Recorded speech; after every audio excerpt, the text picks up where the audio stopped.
Huh? Hey, do you know where you are? This is Camp Blood. You're doomed.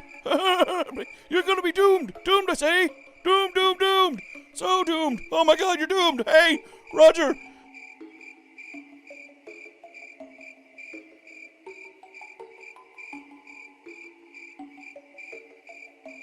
I've never seen these kids before in my life. They came to Camp Blood, they're gonna be doomed. Oh my God, you guys are so doomed.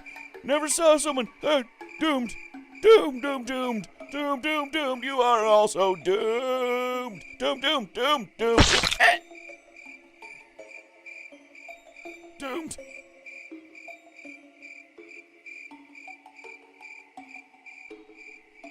Doomed.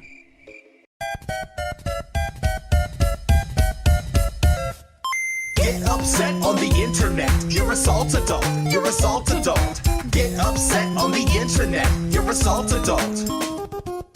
Throwing out a hissy fit, your views ain't in the millions, and every up and comer is a threat to what you're dealing. And instead of getting better, you just spout up on your Facebook, crying on your Twitter bit about how bad your case look. In case you didn't get it yet, allow me to rephrase it. You're grandma than my 4-year-old, I'm actually amazed. Like you couldn't even see the forest for the trees. The writing's on the wall, literally that a seed.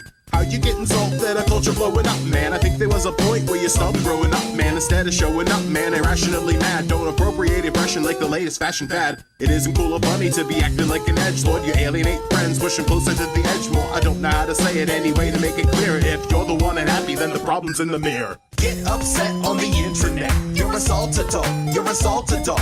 Get upset on the internet, you're assault adult. The net is a repository for the vast expanses of human knowledge and all the technological advances, and I can't say enough how you gotta be open-minded. Yes, if you're looking for a fight, then you damn well find it. You got an axe needs grinding, you're not alone. There's a million other nerds who can bitch and moan and groan about how there's a release date delay of the new game. Man, decrease the cliche of your neckbeard. I'm afeared of the intensity of your love for two characters. You claim about some chemistry and they belong together. Every other ship is toast. Call you Cortez when you're like, burn the boat. Say your ship is sunk and you stunk like the blogger who insisted to you. The review versus Harry Potter versus Julia Roberts. The latter's the victor. You're about to make a victim of some asshole hipster. Get upset on the internet. You're assault adult. You're assault adult. Get upset on the internet. You're assault adult. Hey everybody, welcome to Retro Station 1989. This is your buddy, Commander Dan, and this is License to Play.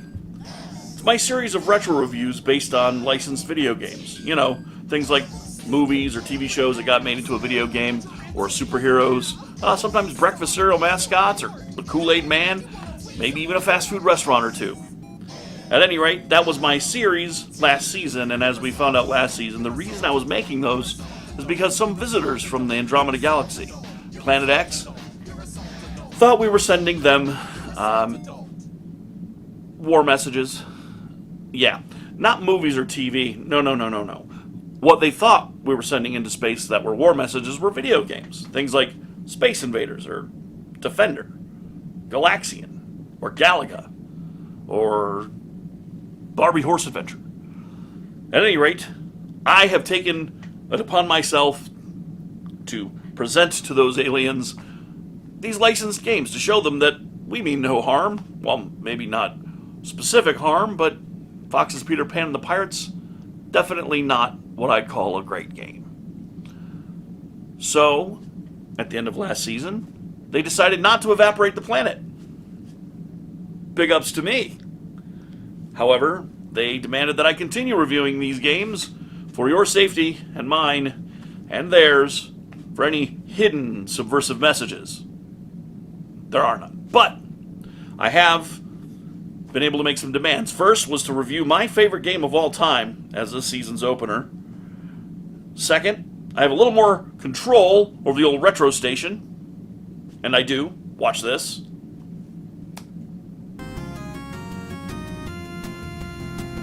Yeah, elevator music. I mean, hey, it's something.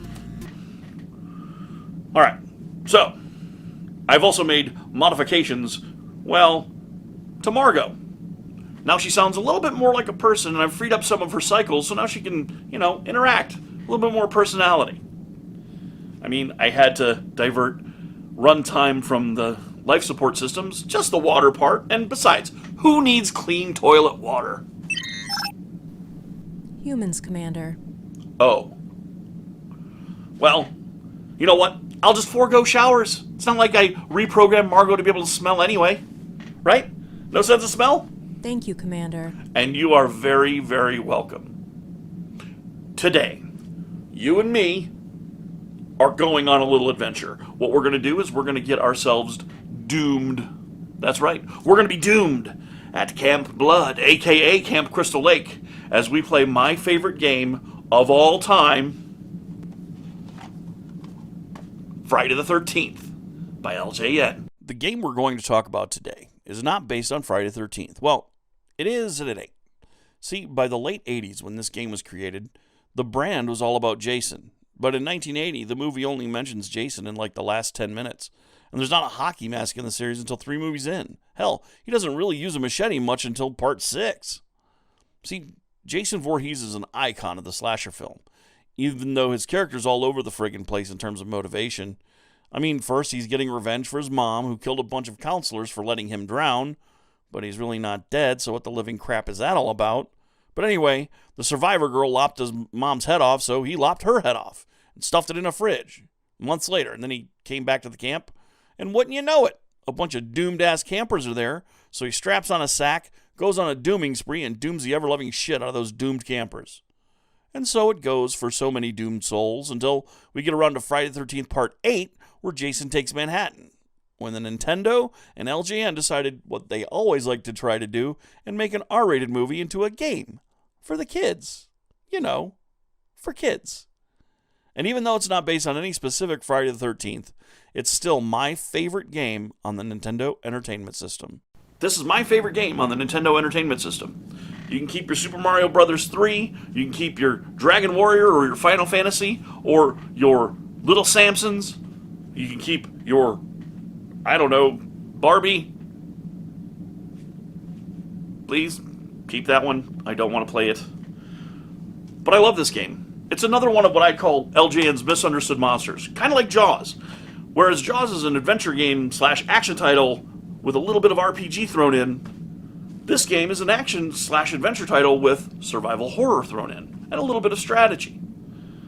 So, while I love this game very, very much, I've never been successful in completing the whole adventure. But now I think I'm about ready, considering that it was my birthday very recently, that I will defeat Jason Voorhees. Incorrect. What? If the entity known as Jason Voorhees existed in reality, an undead zombie, he would mercilessly kill you in 11.8 seconds. Well, that can't be true. I mean, what if I snuck up on him in a porta potty with a hammer? 13 seconds. Well, that's bullshit. Friday the 13th, published by LJN and designed by Atlus in February of 1989, is a side-scrolling and first-person survival horror game for the Nintendo Entertainment System. That's right, everybody. I said survival horror. Anyway, before we get to the meat and potatoes of the review, I gotta say, I love Jason Voorhees and the Friday the 13th movie franchise. It's one of my favorite series of films, and Jason's foray into gaming started before the NES edition. In fact, on the Amstrad CPC, Spectrum ZX, and Commodore 64 to be precise, in Friday the 13th, The Game by Domark. When I was 10, my buddy Mike had a Commodore 64, and he had all kinds of games. Licensed games were my favorite. Rambo, Transformers, Bruce Lee, and one he pulled from the back of his floppy case, written in red pen on a simple disc label, Friday the 13th. I was 10, and crap scared of Jason Voorhees, but I let him put the disc in anyway. It was Friday night, hot as hell in Florida, and we sat in his room as the disc buzzed and clicked, and he said something that chills me to this day. Get ready, man. There's something messed up in this game. The Domark game features Jason disguised as a camp counselor, and you manage the counselors and victims trying to save them all by getting them to the church. But some 10 or 15 minutes into our first game, this shit happened. At 10 years old, It scared the piss out of me, and since it's only a second or two on the screen, it was a hell of a punishment for losing one of the victims to Jason, and it wasn't the only horrifying screen for losing a victim. So Mike and I played that one until we finally vanquished Jason, and in 1989, almost 5 years later, Jason was back in NES form, and it was just me and him. 10 seconds. Oh yeah? Well, what if I stabbed him in the scrot with this bad boy? Yeah! If you saw my little Karate Kid episode, you know that I snatched this out of a robber's hand with a pair of chopsticks. 14.9 seconds. Oh, well, what about this?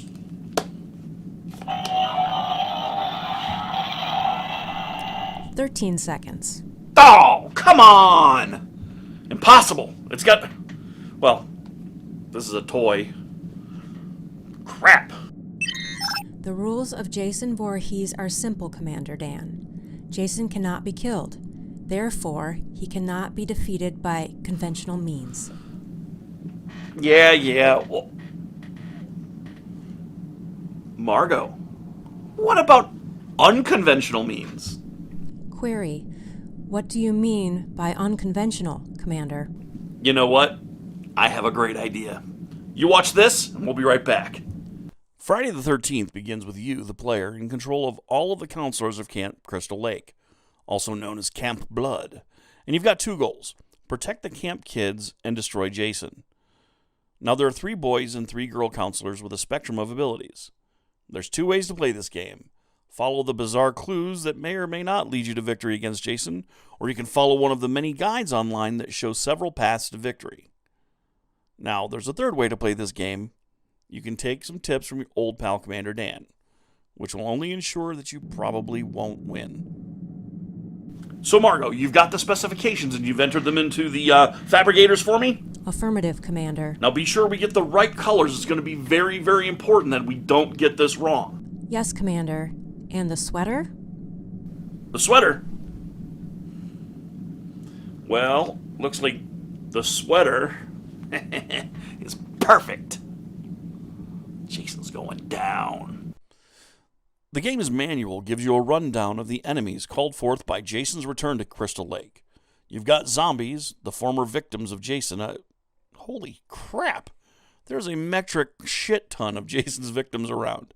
And they're just one of the ways you get access to weapons in the game. But geez, crow, have mercy. How many people did Jason kill on the off-season? Holy shit. That's a lot of doomed people. Very doomed. Anyway, basically the rest of the wildlife around the camp is also trying to kill you. Crows, bats, and wolves, they're out for blood.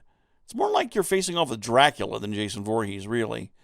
And the last 2 things you face are Jason and his mom. Rather, his mom's floating ghost head. Commander Dan, the fabricator system has completed your request. Printing and fabrication is complete, along with pigmentation. Excellent, Margot. Send it on down. But, sir... Nope, just send it. Sir... Send it! All right. The small drawer?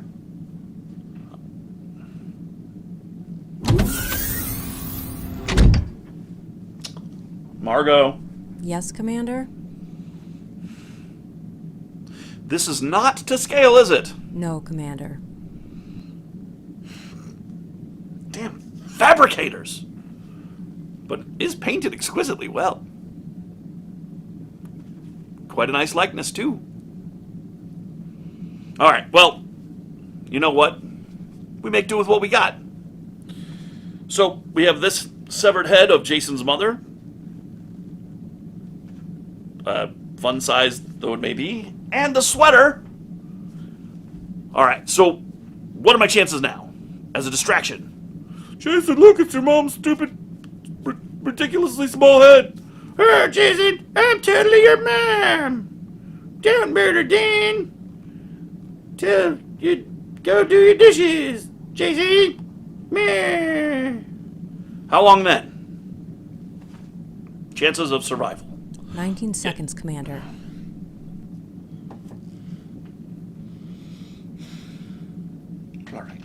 All right.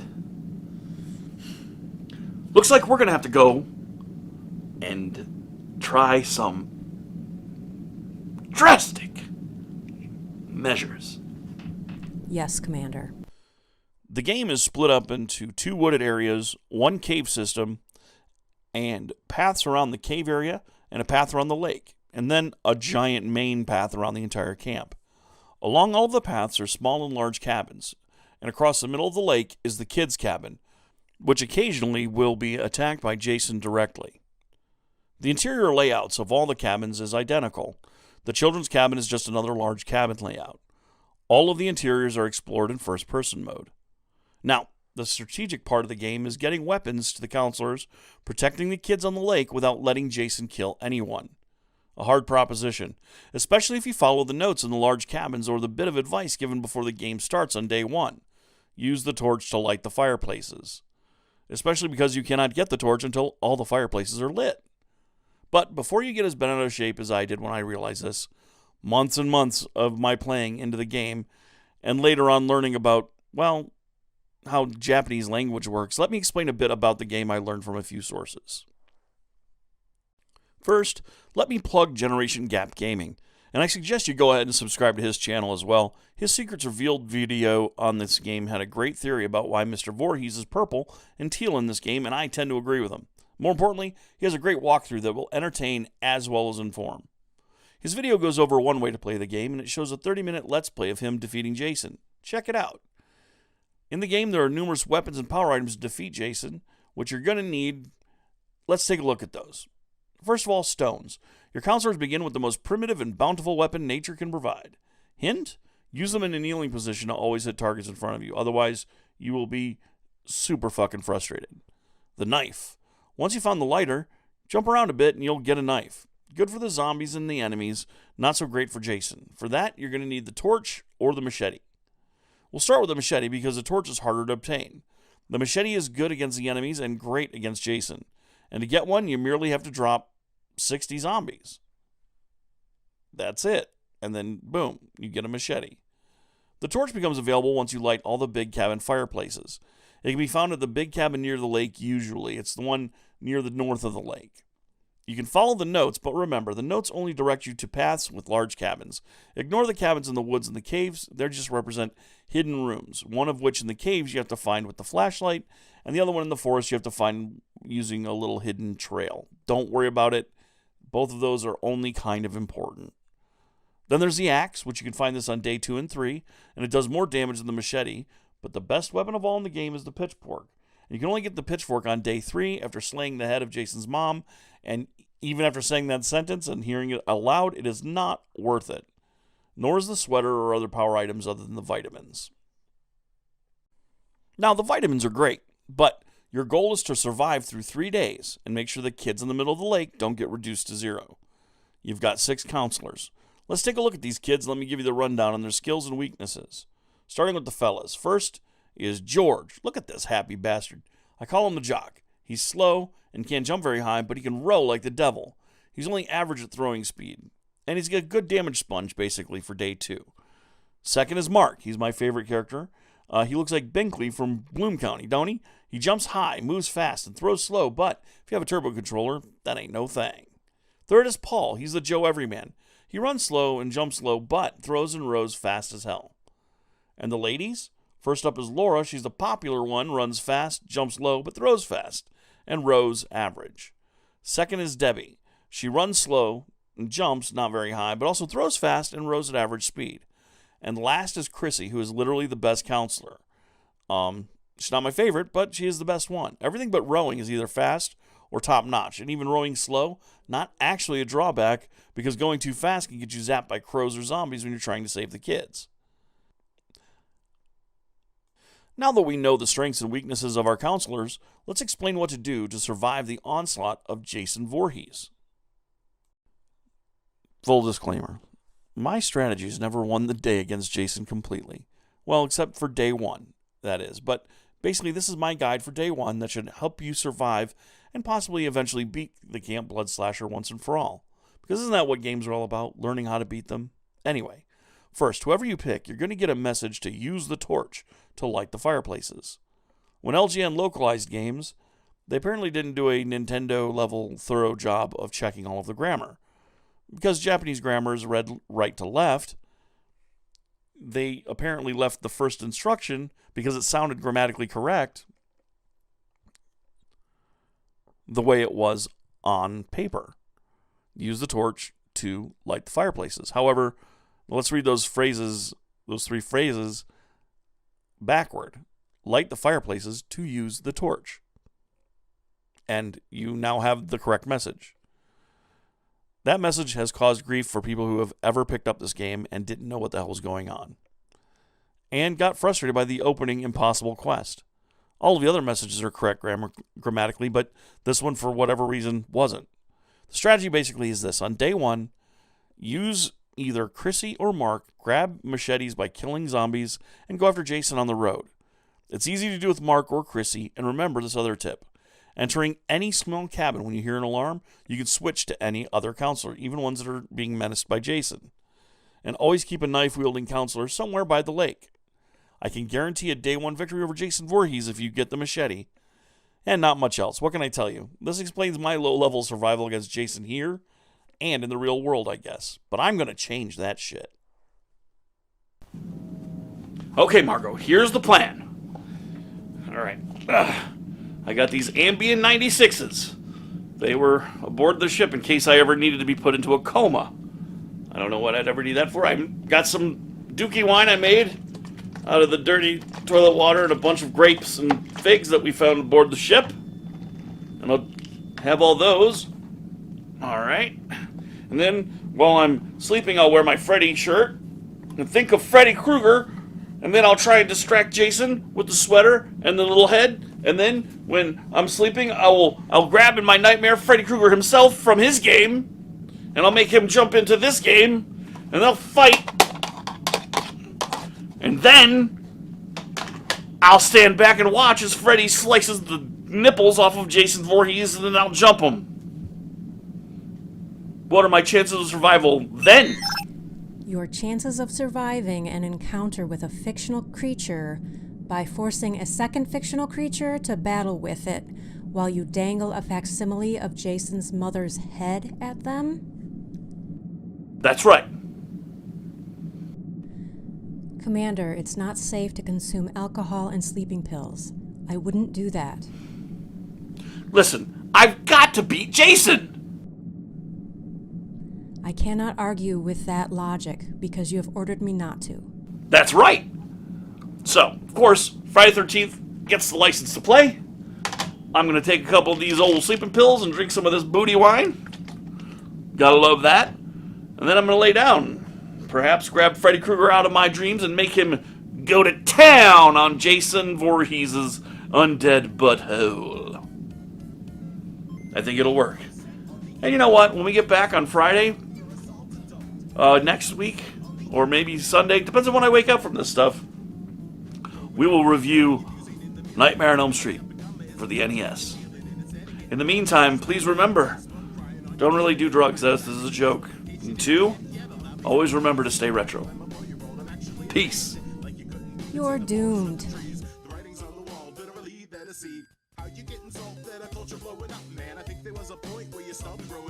Instead of showing up, man, irrationally mad. Don't appropriate impression like the latest fashion fad. It isn't cool or funny to be acting like an edgelord. You alienate friends, push them closer to the edge more. I don't know how to say it anyway to make it clear. If you're the one unhappy, then the problem's in the mirror. Get upset on the internet. You're assault adult. You're assault adult.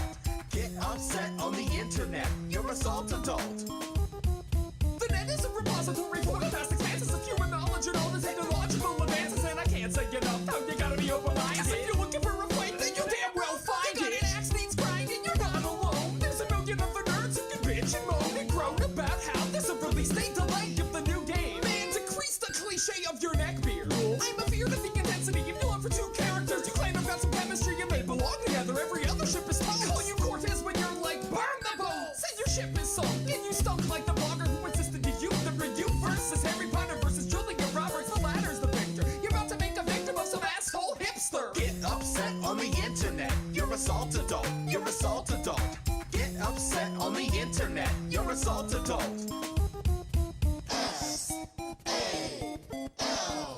SALT.